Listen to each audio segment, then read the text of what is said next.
دوستان عزیز، امروز میخوایم پرده از یک راز بزرگ برداریم. همه ما اسم استاد گوچی تاپ 1 اروپا را شنیده ایم، اما واقعاً درآمد او چقدر است؟ آیا درآمدش همانقدر است که مردم میگویند؟ آیا واقعاً از یوتیوب ماهانه هزاران دلار به دست میآورد یا این اعداد فقط حدس و گمان هستند؟ امروز قرار است با هم قدم به قدم درآمد تخمینی استاد گوچی را بررسی کنیم و ببینیم پشت این موفقیت چه اعدادی پنهان شده است. پس این ویدیو را تا آخر ببینید. حالا برویم سراغ بررسی. در قدم اول وارد اپلیکیشن یوتیوب میشویم و نام استاد گوچی را سرچ میکنیم. وقتی کانال او را پیدا میکنیم میبینیم که این کانال حدود 100,000 سابسکرایب دارد. بعد از آن یوزرنیم یا لینک کانال را کپی میکنیم و وارد گوگل میشویم. در گوگل عبارت سوشال بلید را جستجو میکنیم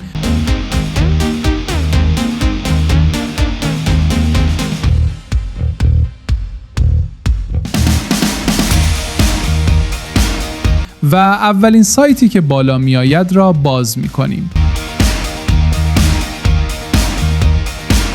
در قسمت جستجوی سایت یوزرنیم کانال استاد گوچی را وارد می کنیم تا اطلاعات کانال نمایش داده شود.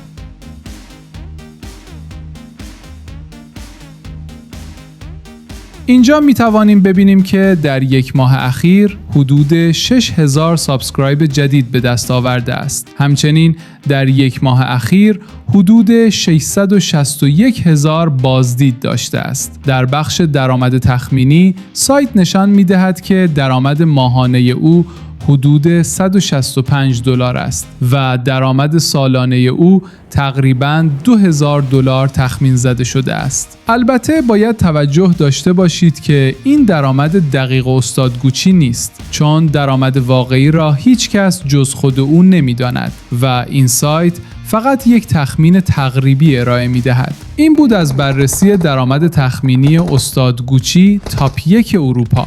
اگر دوست دارید درآمد یوتیوبرهای دیگر را هم بررسی کنیم، حتما حمایت کنید.